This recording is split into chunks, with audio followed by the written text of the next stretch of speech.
Hello students, welcome to CATG online classes and we were talking about Russia. 1905 the first Russian revolution और हमने and की थी अपनी बात कि रशिया में एक डूमा बन गया, फिर डूमा डिसॉल्व हो गया, फिर एक और डूमा बना, वो भी डिसॉल्व हो गया and then the third Duma filled with conservatives. और 1905 के बाद हम लोगों ने बात किया कि नेक्स्ट जो मेजर इवेंट था रशियन रेवोल्यूशन की इस स्टोरी में वो था वर्ल्ड वॉर वन। तो अब वर्ल्ड वॉर वन और रशियन रेवोल्यूशन का क्या कनेक्शन है, ये बात हम करेंगे आज, और कैसे उसने अफेक्ट किया ज़ार निकोलस टू के फॉलोइंग को, कि उसके प्रति जो लोगों का एक तरह से ओबीडियंस था, जो लोगों के एक उसके लोग उसको देखते थे जिस नज़र से, वो कैसे अफेक्ट हुआ इस पर्टिकुलर इंसिडेंट से। और आगे बढ़ने से पहले ये एक पोस्टर है रशियन आर्मी का जिसमें कि लिखा हुआ है रशियन में कि world on fire, and this is a recruitment poster और patriotic war, second patriotic war इसमें बताया गया है। और ये रिक्रूटमेंट की एक कॉल थी वर्ल्ड वॉर वन में रशियन आर्मी में। सो लेट्स सी आज के इस लेक्चर में कि वर्ल्ड वॉर वन में कौन लोग थे, कैसे रशिया उसमें जुड़ गया और कैसे ज़ार निकोलस टू का जो रेपुटेशन था वो बैडली टार्निश हुआ इस वर्ल्ड वॉर टू से, और रादर वर्ल्ड वॉर वन से। Let's see. अभी हम मैप में एक चीज़ देखेंगे जो अभी हम बात भी करने जा रहे हैं, बट फर्स्ट एक स्टोरी की तरह उसे समझ लेते हैं कि वर्ल्ड वॉर वन शुरू होने के पीछे वैसे तो बहुत सारे रीजंस थे, लेकिन जो इमीडिएट कॉज माना है हिस्टोरियंस ने वो था आर्क ड्यूक फ्रांस फर्डिनेंड का असैसिनेशन। ये ऑस्ट्रो हंगेरियन एम्पायर के होने वाले राजा थे और इनका असैसिनेशन हो गया। और असैसिनेशन किया किसने? एक बॉस्नियन सर्ब यानी सर्बिया के एक व्यक्ति ने किया। जैसा ऐसा कि उसको सर्बिया का व्यक्ति वो था, लोग जानते थे, बट एग्जैक्टली सर्बिया में रहता था, सर्बिया ने भेजा था, या वो कोई इंडिविजुअल ही था जो नाराज़ था बहुत ज़्यादा ऑस्ट्रो हंगेरियन एम्पायर से, और इसलिए उसने जो होने वाले राजा थे, द किंग टू बी जो थे, उनका मर्डर कर दिया, उनका असैसिनेशन कर दिया। ये असैसिनेशन हुआ किस लिए? क्योंकि ऑस्ट्रो हंगेरियन एम्पायर ने बहुत बड़ा हिस्सा कब्जा कर लिया था जहाँ पे सर्बियन पॉपुलेशन थी, और जिसकी वजह से जो वहाँ के लोग थे और जो सर्बिया था वो काफ़ी नाराज़ था उनसे। इस असैसिनेशन के बाद ऑस्ट्रो हंगेरियन एम्पायर ने सर्बिया पे अटैक करने का अनाउंसमेंट कर दिया और तुरंत सर्बिया के सपोर्ट में आ गया Russia. Yes, Russia under tsar Nicholas two. क्यों आ गया? क्योंकि रशिया ने वादा किया था सर्बिया से कि वो उसको बचाएगा। एक और वजह थी, रशिया एम्पायर था और उस ज़माने में इम्पीरियलिज्म सबसे बड़ी चीज़ होती थी, यानी हम कितना एरिया कब्जा कर सकते हैं, कितना अपना इन्फ्लुएंस बढ़ा सकते हैं। ये भी डेफिनेटली हर एक राजा के मन में रहता था कि हम ज़्यादा से ज़्यादा एरिया कब्जा कर लें और अपना इन्फ्लुएंस बढ़ा लें, अपनी टेरिटरी बढ़ा लें। सर्बिया की मदद करना तो एक इंटेंशन था ही साथ एक ये भी था कि हम अपना इन्फ्लुएंस बढ़ा लें, हम अपनी टेरिटरी बढ़ा लें। और ये सोचकर ज़ार निकोलस टू ने एंटर किया वर्ल्ड वॉर वन इन जुलाई 1914। बल्कि कहना चाहिए कि ज़ार निकोलस टू की एंट्री से ही ये वर्ल्ड वॉर बना। यदि ज़ार निकोलस टू ने इसमें एंटर करने का डिसीजन ना लिया होता तो शायद ये ऑस्ट्रिया हंगरी एम्पायर और सर्बिया के बीच की ही बात रह जाती। रशिया के इस इंटरफेरेंस से जर्मनी भी अलार्म्ड हो गया। अब जर्मनी क्यों अलार्म्ड हो गया? Because Germany was a friend of Austria Hungary empire, that is Austro Hungarian empire. उसका फ्रेंड था जर्मनी। उस ज़माने में ये फ्रेंडशिप, जिसे पॉलिटिकल भाषा में अलायंसेस कहा जाता है, ये बहुत चलता था। ये अलायंस सिस्टम काफ़ी स्ट्रॉन्ग वर्क करता था यूरोप में, और एक पे अटैक, उस पर्टिकुलर अलायंस के एक मेंबर पे अगर अटैक होता था तो दूसरे मेंबर्स इमीडिएटली उसे अपने ऊपर अटैक मान के तुरंत सपोर्ट करने आ जाते थे। तो क्योंकि जर्मनी ने प्लेज किया था अलायंस, प्लेज किया था सपोर्ट ऑस्ट्रो हंगेरियन एम्पायर को, तो इमीडिएटली जर्मनी इन्वॉल्व हो गया वॉर में, और इस तरह से स्टार्ट हो गया world war one. As you can see here कि ज़ार निकोलस II ने 30 जुलाई 1914 को अपनी फोर्सेस को एक्टिव किया था और उसके बाद 1 अगस्त को जर्मनी की फोर्सेस एक्टिव हो गई, मोबिलाइज्ड हो गई, बॉर्डर पे आ गई और वहाँ से वर्ल्ड वॉर 1 स्टार्ट हो गया। इंटरेस्टिंगली सारी दुनिया, सारा इतिहास, विक्टर्स ऑफ द वॉर, हर कोई जर्मनी को ब्लेम करता है इस वर्ल्ड वॉर को स्टार्ट करने के लिए।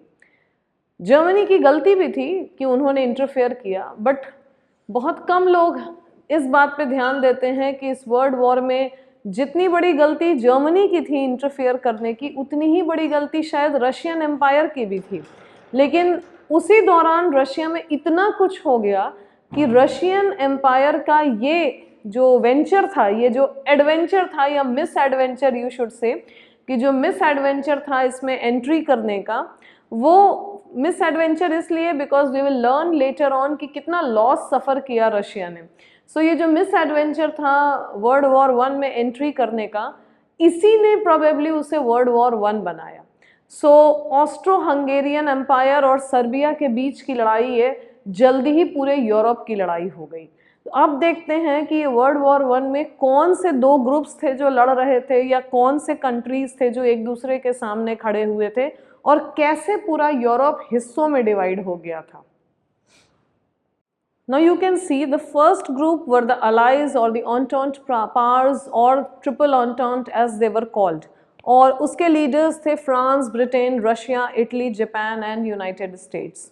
And then the Central Powers which included Germany, Austria-Hungary या Austro-Hungarian Empire, Ottoman Empire and Bulgaria. So इस मैप में अगर बस कलर कोडिंग पे ध्यान दो तो ये जितने पर्पल कलर्ड एरियाज हैं these are all members of triple entente, और ये जो पिंक कलर्ड एरियाज हैं these are the central powers. इन्हें सेंट्रल क्यों कहा जाता था, ये इनके लोकेशन से भी बड़े आराम से याद रखा जा सकता है। मोर और लेस यूरोप के बीच में आते थे ये।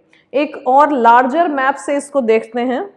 ये मैप देखो और इसमें ध्यान से समझो कि ये जो सेंट्रल पार्ट्स हैं सारे, ये जितना पिंक कलर्ड एरिया है, इसमें ये भी तुम्हें साफ दिख रहा होगा कि किस ईयर में किसने ज्वाइन किया है। जैसे 1914 में ये वॉर शुरू हुआ था, फिर रोमानिया ने ज्वाइन कर लिया एंटेंट पावर के साथ 1915 में, फिर ग्रीस आ गया 1917 में, बल्गेरिया इनके संग जुड़ा 1915 में, Italy joined on the side of the allies or entente powers in 1915. So like this the entire Europe got divided into areas, into alliances.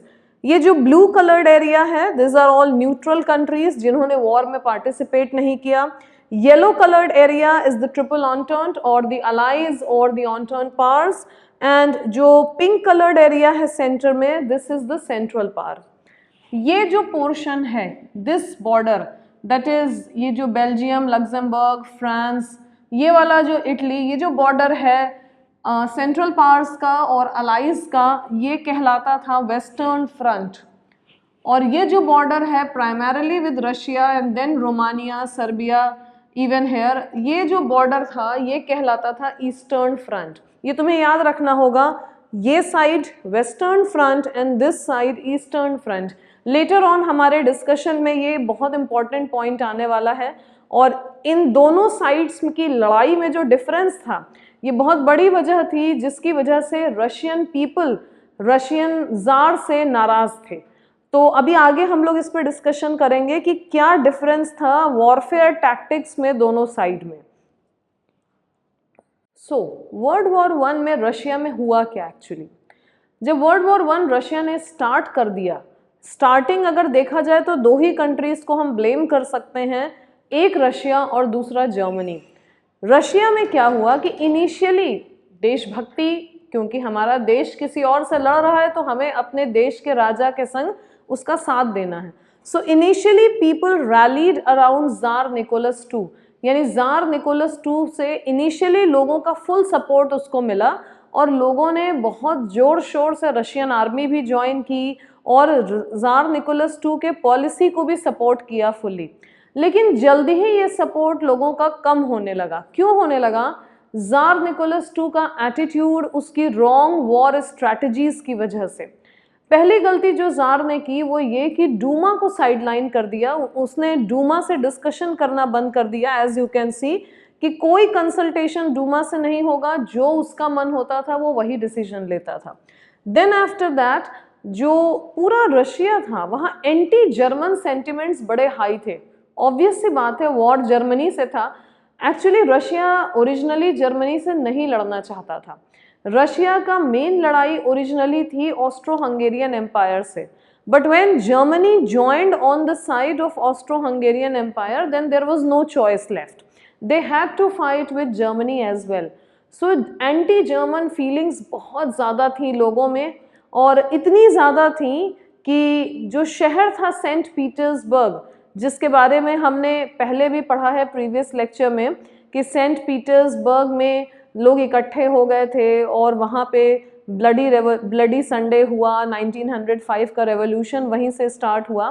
तो सेंट पीटर्सबर्ग सुनने में एक जर्मन नाम लगता था, इसीलिए उसका नाम बदलकर पेट्रोग्राड कर दिया गया। इतना ज़्यादा लोग नाराज़ थे जर्मनी से कि पेट्रोग्राड नाम पड़ गया उसका। और ऐसे में जब इतनी नाराज़गी है कि शहर का नाम भी जर्मन बर्दाश्त नहीं हो रहा है, तो यदि देश की रानी जर्मन हो तो उसके लिए किसी भी तरह का अलायंस होना, किसी भी तरह का एक्सेप्टेंस होना तो बहुत मुश्किल है। यस, जो वाइफ थी जार निकोलस II की, Alexandra, the tsarina Alexandra, she was of German origin, और इस वजह से लोगों की बड़ी नाराज़गी थी रोमानोव फैमिली से। Tsar Nicholas II belong to Romanov dynasty, और रोमानोव फैमिली से इसीलिए लोगों की बड़ी नाराज़गी थी। और इससे भी ज़्यादा नाराज़गी इस बात से थी क्योंकि जार और जरीना और पूरे रोमानोव फैमिली का चीफ एडवाइज़र एक तरह से एक मंक बन गया था। इस मंक का नाम था Rasputin. The full name is written here, Grigori Yefimovich Rasputin. ये फोटो भी रास्पुतिन का यहाँ लगा हुआ है। और ये जो मंक था ये जर्मन था, और इस वक्त जबकि जर्मनी से लड़ाई चल रही थी रशिया की, ये व्यक्ति चीफ एडवाइज़र बना हुआ था रॉयल फैमिली का। सो लोगों का रॉयल फैमिली के प्रति भरोसा तो पूरी तरह से ख़त्म हो चुका था। जार निकोलस II ने काफ़ी हद तक लोगों के मन में अपनी जगह खो दी थी 1905 के ब्लडी संडे वाले दिन और 1905 के रेवोल्यूशन के दौरान। इसके बाद जो बची खुची रिस्पेक्ट थी वो कम होती चली गई, जो रिपीटेडली डूमास को डिसॉल्व किया, एंड फाइनली अब जब एक जर्मन उनके फैमिली का चीफ एडवाइज़र बन गया तो जो लोगों के मन में थोड़ी सी भी जगह थी वो बिल्कुल ख़त्म हो चुकी थी। जार निकोलस II के जो वॉर टैक्टिक्स थे वो इतने फॉल्टी थे कि हम लोगों ने प्रीवियस लेक्चर में बात की थी कि एक जापान से वॉर हुआ था इन द बिगनिंग ऑफ 1904, और वो भी वॉर ये लोग हार चुके थे, और अब वॉर में फिर इतना गलत टैक्टिक्स यूज़ कर रहा था जार निकोलस II। पहली चीज़ कि वो खुद चला गया था कमांडर बन के, और उसने पूरा जो पॉलिटिकल कंट्रोल है, जो पूरी गवर्नमेंट थी, वो जरीना अलेक्जेंड्रा और रास्पुतिन के हाथों में छोड़ दी थी। So both of them being German, the public had all objections towards their decisions and orders. Okay, अब इसके बाद क्या हुआ कि जो लड़ने का तरीका था वेस्टर्न फ्रंट में और ईस्टर्न फ्रंट में, जैसा कि मैंने अभी दिखाया था वेस्टर्न फ्रंट और ईस्टर्न फ्रंट में क्या क्या होता है और क्या डिफरेंस था, जो लड़ने का तरीका था वो बहुत अलग था। वेस्टर्न फ्रंट में ट्रेंचेस में लड़ाई हो रही थी। ट्रेंच मतलब होता है जमीन में लंबे गहरे गड्ढे होते हैं और उसमें जो सोल्जर्स हैं वो छुप के लड़ाई करते हैं। ईस्टर्न फ्रंट में यानी वेस्टर्न फ्रंट का बहुत प्रोफेशनल अप्रोच था वॉरफेयर का। ईस्टर्न फ्रंट में लोग बहुत मूव कर रहे थे, बड़े बड़े एरियाज में मूवमेंट हो रहा था, और जब आर्मीज मूव करती हैं इस जगह से उस जगह और जगह जगह पे लड़ाइयाँ होती हैं, तो सबसे बड़ा जो उसका किसी को पे करना होता है प्राइस, जो सबसे बड़े सफरर्स होते हैं वो होते हैं सिविलियंस। यानी both military and civilian front पे ह्यूज कैजुअलिटीज़ हुई, बहुत लोग मारे गए due to this unprofessional approach of the Russian army. यानी ईस्टर्न फ्रंट पे बहुत सारे कैजुअलिटीज सफ़र करने पड़ रहे थे ऑन्टॉन पावर्स को, जिसका कि मेजर या बिगेस्ट मेंबर ईस्टर्न फ्रंट पे रशिया था। वेस्टर्न फ्रंट पे जहाँ ब्रिटेन, फ्रांस, इटली ये सब थे, वहाँ पे काफ़ी डिफरेंट तरीके से लड़ाई हो रही थी और जो लोग थे उन्हें ये डिफरेंस क्लियरली समझ में आ रहा था कि ये बहुत बड़ा डिफरेंस है और उन्हें ये भी दिख रहा था कि उनका राजा कितना इनकेपेबल है वॉरफेयर में। देन यू कैन सी कि Russian आर्मीज badly lost both in Germany and in Austria between 1914 and 1916। By 1917 मरने वालों की संख्या लगभग 7 मिलियन चली गई थी या 7 मिलियन से ज़्यादा हो चुकी थी। As part of war tactics, Russia में ये वॉर टैक्टिक्स अपनाई जाती है बिकॉज बहुत बड़े एरिया में स्पैन किया हुआ है जो रशिया है, it spans over a huge area. So ये वॉर टैक्टिक्स अपनाई जाती है कि जब रशियन आर्मी पीछे हटती है और अंदर आने देती है किसी फॉरेन आर्मी को, तो वो जलाते चले जाते हैं उस एरिया को सो दैट जो आर्मी अंदर आ रही है वो फंस जाए और वो ना उन्हें कुछ खाने को मिले ना शेल्टर मिले और जब जाड़ा आए तो वो उसमें ठंड में मर जाएं। तो ये टैक्टिक्स वैसे सुनने में तो बड़ी इंटेलिजेंट लग रही है कि पीछे हटते जाना, सब जला के ख़त्म कर देना, और जो आ रही है आर्मी वो तो रशियन ठंड के लिए तैयार नहीं है। रशिया में बहुत बहुत सीवियर विंटर्स होते हैं, तो उसके लिए जो आर्मी इन्वेड कर रही है वो तो तैयार है नहीं, तो डेफिनेटली वो मर जाएगी, ख़त्म हो जाएगी या लोग भाग जाएंगे। लेकिन इम्पॉर्टेंट बात है कि ये जो पीछे हटते समय जलाते चले जाते हैं ये लोग पेड़ों को, घरों को, खेतों को, उसका क्या, वो किसके घर और खेत होते हैं? वो रशियन सिविलियंस के होते हैं। And as a result of this war tactic बहुत बड़ी कीमत चुकानी पड़ी रशिया को, और वो क्या था कि ओवर 3 मिलियन रशियन रेफ्यूजीज बन गए। यानी जिन एरियाज को ये जलाते चले जा रहे थे वो लोगों को रिहेबिलिटेट करना था कहीं और इस चक्कर में 3 मिलियन से ज़्यादा रशियंस अपने ही देश में रेफ्यूजी बन के रहने लगे। ये भी डिससेटिस्फैक्शन का बहुत बड़ा रीज़न था। And finally on this page before we move to the next point, Russian soldiers बहुत ज़्यादा डिमोरलाइज थे and they were disinterested in this kind of war, जहाँ पे कि इतना लॉसेस हैं, सिर्फ डिफीट मिल रही है और कुछ भी हासिल नहीं हो रहा है और कुछ हासिल होता दिख भी नहीं रहा है। So they were extremely demoralized. Now before we discuss point number 10, let's have a look at the trenches that were made during World War I. So you can see trench war on the western front. ये trench एक है और तुम देख सकते हो कि ये सोल्जर इसमें छुप के ये गन चला रहे हैं अपने ओपोनेंट्स पे।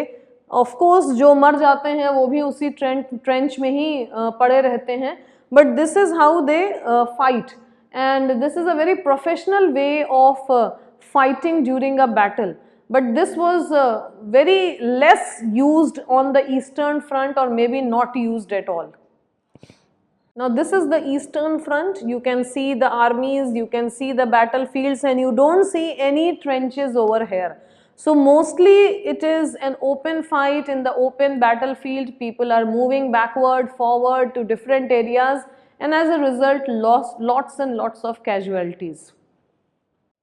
आगे बढ़ने से पहले एक बार फिर हम उस मैप को देख रहे हैं वर्ल्ड वॉर वन के, और कैसे उसमें दोनों तरफ लड़ाई हो रही थी, ये वेस्टर्न फ्रंट, ये ईस्टर्न फ्रंट। सो लॉसेस क्लियर थे ईस्टर्न फ्रंट पे और लोगों को ये बहुत अच्छे से दिख भी रहा था कि जो वॉरफेयर है वो बिल्कुल एक फेलियर स्ट्रैटेजी है ज़ार निकोलस II की। तो ये तो बात हुई जो वॉर में उसके फेलियर्स थे, बट जो वॉर के फेलियर्स थे उसका डोमेस्टिक इम्पैक्ट क्या हो रहा था, अब हम उसके बारे में बात करते हैं। सबसे पहले रशियन इंडस्ट्री पे बहुत बुरा असर पड़ा। एक चीज़ तो ये है कि रशिया की अपनी इंडस्ट्रीज ज़्यादा नहीं थी, जैसा कि हमने पढ़ा था प्रीवियस लेक्चर्स में कि रशिया बेसिकली एक एग्रेरियन कंट्री था, उसका इकोनॉमी बेसिकली एग्रीकल्चर पे डिपेंड करता था। सो इंडस्ट्रीज़ तो वैसे भी ज़्यादा नहीं थी, अब वो जो थी उन पर भी असर पड़ा, और जो बाहर से उनके सप्लायर्स थे, जो सप्लाई उनको मिलता था, वो जो सप्लायर्स थे वो भी कट गया था उनका connection, because Baltic sea area जो है वो कैप्चर कर लिया था जर्मनी ने। अब ये बाल्टिक सी कौन सा है, एक बार हम लोग फिर से देख लेते हैं प्रीवियस मैप को। So this particular area is Baltic Sea, और बाल्टिक सी को कैप्चर कर लिया था जर्मनी ने। सो रशिया के जो सप्लाईज आते थे बाहर से, जो इंडस्ट्रियल सप्लाईज आते थे, वो भी बंद हो चुके थे। वर्ल्ड वॉर वन वैसे तो बहुत सारे कंट्रीज लड़ रहे थे, पर जितना बुरा असर रशिया पे पड़ा था इतना शायद ही किसी और कंट्री पे पड़ा हो। 1916 आते आते पूरे रेलवेज ब्रेक डाउन कर गए, रशिया का पूरा रेलवे सिस्टम कोलैप्स होने लगा। देन लेबर शॉर्टेजेस होने लगी। क्यों होने लगी? क्यों वर्कर्स नहीं मिल रहे थे? जितने भी मजबूत लोग थे, फिजिकली फिट थे, एबल बॉडीड थे, उन सबको रशियन आर्मी ज्वाइन करने के लिए फोर्सिबली भेज दिया गया था। तो अब वर्कर्स नहीं थे और वर्कशॉप्स में काम करने के लिए लेबर्स नहीं थे, लोग नहीं थे। अब कौन काम करेगा इन वर्कशॉप्स में और कौन काम करेगा as labours? So as labourers work करने के लिए जितने लोग थे वो जा चुके थे, वर्कशॉप्स बंद हो गई थी, रेलवेज कंप्लीट ब्रेकडाउन की तरफ जा रही थी। फूड ज़्यादा से ज़्यादा आर्मी के लिए भेजा जा रहा था, सप्लाईज के लिए। जब फूड ज़्यादा से ज़्यादा आर्मी के लिए भेजा जाने लगा तो जो डोमेस्टिक पीपल थे, यानी जो सिविलियंस थे, उन सिविलियंस के लिए फूड शॉर्टेज होने लगी। और 1916 का विंटर आते आते जो ब्रेड शॉप्स थी वहाँ पे राइट्स होना एक बहुत कॉमन सी बात हो गई, क्योंकि सिटीज़ में ब्रेड और फ्लावर दोनों कम होता गया। और ब्रेड और फ्लावर के कम होने की वजह से ज़्यादातर जगहों पे लड़ाइयाँ हो रही थी, लोग झड़प कर रहे थे, राइट्स हो रहे थे, because there was no food and there were no people to work for food. So children, it was a disastrous policy, we can say in one line, that Tsar Nicholas II adopted to deal with the other countries in World War I. First of all, अगर हम देखें तो कोई ज़रूरत ही नहीं थी इस लड़ाई में पड़ने की, और ज़ार निकोलस II अपने एम्पायर को कंसोलिडेट कर सकता था by better policies, by more pro people policies, but he chose the other way around. उसने दूसरा रास्ता चुना। और एक नज़र हम देखते हैं ज़ार निकोलस II को, और कैसे इनिशियली लोग ज़ार को सपोर्ट कर रहे थे, but then later on their eyes were completely disillusioned, they were disillusioned and they understood कि उनका जो ज़ार है वो एब्सोल्युटली इनकेपेबल है। So here is tsar Nicholas II in his army uniform, and this is a real photo. These are the real photographs of World War I. और ये देखो तुम, ज़ार निकोलस II सोल्जर्स के बीच में है और कैसे सोल्जर्स बाउ डाउन करके अपना ओबिसेंस पे कर रहे हैं, अपना ओबीडियंस, रिस्पेक्ट पे कर रहे हैं ज़ार को।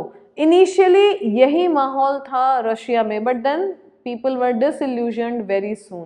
Now children, before we wind up today's lecture, let us have a quick recap of all the dates and all the sequence of events, or rather all the events in sequence that we have discussed in today's lecture as well as in previous lectures. So we started our story with 1894. हमने Russia की जो story start की थी वो 1894 से की थी कि 1894 में ज़ार निकोलस II राजा बना। फिर 1898 में Russian Social Democratic Workers Party, जिसे Russian Social Democratic Labour Party भी कहा जाता है, वो फॉर्म हुई, और इसीलिए इसका जो एक्रोनिम है वो RSDLP है। देन आफ्टर दैट 1900 में सोशलिस्ट रेवोल्यूशनरी पार्टी फॉर्म हुई। 1903 में RSDLP स्प्लिट हो गई into Bolsheviks and Mensheviks, and then after that 1905 was bloody Sunday, एक ऐसा दिन जिस दिन पूरा रशिया बिल्कुल कभी भी याद नहीं करना चाहेगा उस दिन को, एक बहुत काला दिन रशियन हिस्ट्री का। Then after that it was the first Russian revolution which was due to this bloody Sunday. Then it came down to 1914 when the First World War began. July 1914, Russia chose to enter the First World War, which it could have easily avoided. Then 1914 to 1916, Russia suffered heavy losses in the First World War at the hands of Germany and Austria.